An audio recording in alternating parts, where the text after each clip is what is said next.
Il y a 10 ans, le CrossFit était intouchable. La boxe du quartier, les WOD, les chronos affichés au tableau, la communauté la plus soudée du fitness mondial. Aujourd'hui, il y a un nouveau roi et il s'appelle Hyrox. La question c'est comment une discipline créée en 2011 à Hambourg a réussi à faire ce que personne n'avait fait avant, prendre le trône du CrossFit.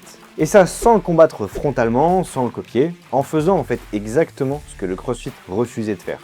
J'ai jamais vraiment fait de CrossFit, si j'en ai fait en individuel avec une coach qui me coachait en one-to-one faire des séances de CrossFit. C'était dur, ça te met tout de suite dans un niveau d'inconfort. En fait, si t'as pas envie de te mettre autant dans l'inconfort, en fait c'est désagréable. Et c'est ça pour moi le gros problème du CrossFit, c'est que ça touche uniquement les gens qui veulent se dépasser, se surdépasser. Et ça crée cette culture-là et ça la pousse à l'extrême. Du coup, tous ceux qui vont faire du CrossFit, ils vont s'exagérer là-dessus. Ah bah moi je suis prêt à vraiment à me dépasser, limite à me faire dégueuler à la fin de la séance, finir allongé par terre, à plus en pouvoir, etc. Je comprends à 100% le type de plaisir qu'on peut retrouver là-dedans et ça nous donne de la confiance, ça nous donne plein de choses. Mais il y a beaucoup de gens qui ne veulent pas ça. Moi aujourd'hui personnellement dans le sport, j'ai plus envie de me détruire. Donc ce qui fait que si demain je viens faire du CrossFit et qu'on me pousse comme ça, où je me sens nul et on va me regarder de travers si je me dépasse pas autant que les autres, en fait je vais mal le prendre. Et pour moi, l'Hyrox a réussi à bien faire sa place et a même puni le CrossFit d'avoir cherché à faire ce truc aussi élitiste, à être un peu cette extrême droite du fitness.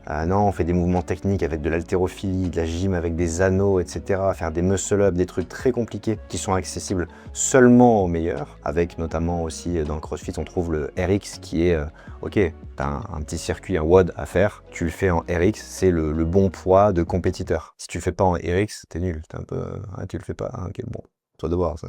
Et du coup, bon bah, le Hyrox, t'as pas un RX, t'as un chrono pour mesurer un peu plus ta performance à toi, mais il y a beaucoup moins ce truc élitiste de t'arrives à faire des choses où tu n'y arrives pas. C'est des mouvements beaucoup plus simples, qui nécessitent moins de matériel, qu'on peut faire dans beaucoup plus d'endroits aussi, beaucoup plus de salles peuvent s'équiper pour proposer du Hyrox. Et ça a fait mal au CrossFit. Je me souviens en 2017, je m'entraînais énormément, je vais dans une salle de CrossFit parce que je voulais faire des entraînements un petit peu particuliers, avec des montées de cordes, etc. Et je voulais m'entraîner avec un ami qui préparait un concours d'entrée. On est allé dans les box de CrossFit et en fait, on se sentait gêné, fallait surtout pas qu'on dise qu'on venait d'une salle de fitness. Et on a eu le malheur de le dire à une personne dans une salle de CrossFit près de chez nous. Il nous a presque envoyé chier. Ah non, vous venez dans un club de muscu, d'une salle de sport, ah bah non, chez nous, vous faites pas ça, quoi. Et limite, la pratique qu'on voulait faire, on n'avait pas le droit de le faire, alors qu'on pouvait payer un libre accès, on n'avait pas le droit de le faire. Et pour moi, c'est ce qui a fait mal au CrossFit, à vouloir être aussi élitiste. Il y a un moment, bah en fait, on va attirer des opposés, des personnes qui vont soit en avoir marre de cette ambiance-là, ou des gens qui ne viendront pas parce qu'ils n'aiment pas ce type d'ambiance et qui vont vouloir se retrouver ailleurs. En fait, la pratique de l'Hyrox, c'est devenu grand public parce qu'on a enlevé la barrière à l'entrée du CrossFit. Il y a des mouvements très techniques comme l'haltérophilie dans le CrossFit, les mouvements de gymnastique, on fait des trucs sur les mains, on fait des pompes sur les mains contre un mur. Les handstands, enfin, faut réussir à marcher sur le main, c'est très technique. Alors que l'Hyrox, c'est des choses, en vrai, en une séance, tu peux apprendre tous les mouvements. C'est très simple à faire. Donc, il y a beaucoup plus de monde qui peut venir avec un état de réussite. Si je viens faire une séance de CrossFit, que j'ai des handstands, des trucs à tenir sur les mains, je dois faire des muscle-up ring sur des anneaux et des mouvements d'haltérophilie, si le cours est basé là-dessus, je vais être en situation d'échec dès le départ. Donc, Hyrox, je mets beaucoup plus de gens, beaucoup plus de volume dans des positions de réussite. CrossFit, c'est inverse. Et c'est ce que veut le CrossFit.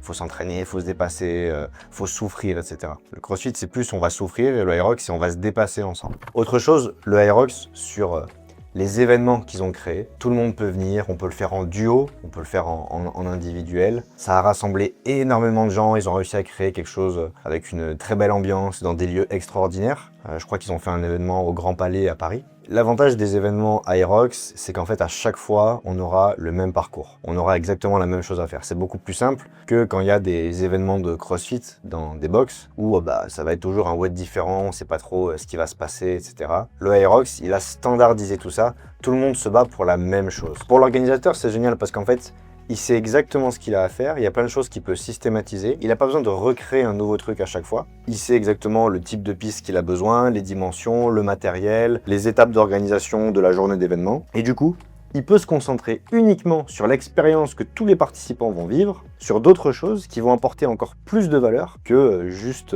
sa petite course qu'il va organiser. Et pour le participant, lui, il sait exactement à quoi s'attendre, il sait exactement comment se préparer. Et du coup, comme un marathon qui a une distance au mètre près toujours la même, chaque participant va pouvoir comparer sa performance avec tous les autres participants du monde entier. Et du coup, son chrono devient comme une référence identitaire. Je suis celui qui a fait un Aerox en moins d'une heure, en 1h10, etc.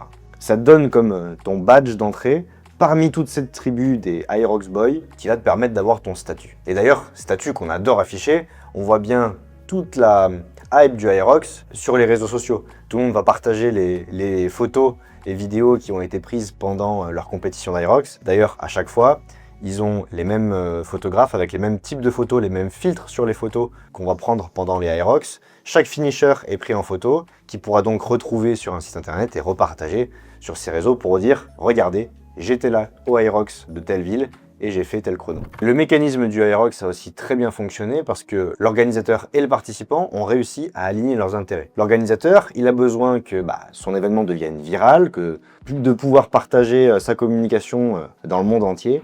Et le participant adore raconter qu'il était à tel endroit, à tel moment, et qu'il a fait telle performance. Et du coup, on a créé cette identité autour de l'Aerox, qui fait que tous les participants vont eux-mêmes partager, gratuitement bien évidemment, le fait qu'ils ont participé à tel Aerox, etc.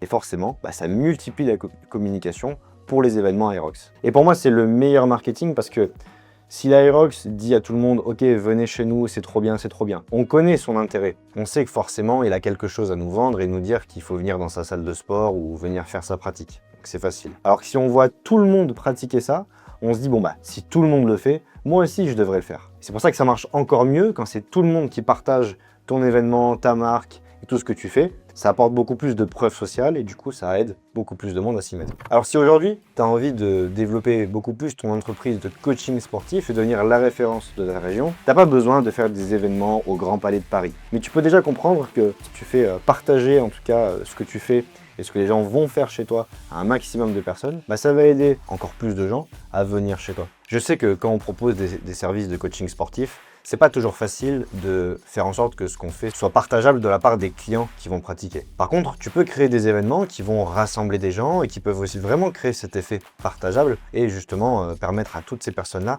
de parler de toi et de montrer par l'exemple que chez toi, c'est très bien. Et fais attention à une chose, le CrossFit a été très exclusif dans le type de pratiquant qu'il veut attirer, mais exclusif en repoussant les autres de façon assez violente. Le Aerox, ça reste assez exclusif, c'est que pour les gens qui veulent vraiment se dépasser, qui veulent aller au bout de leurs limites, etc.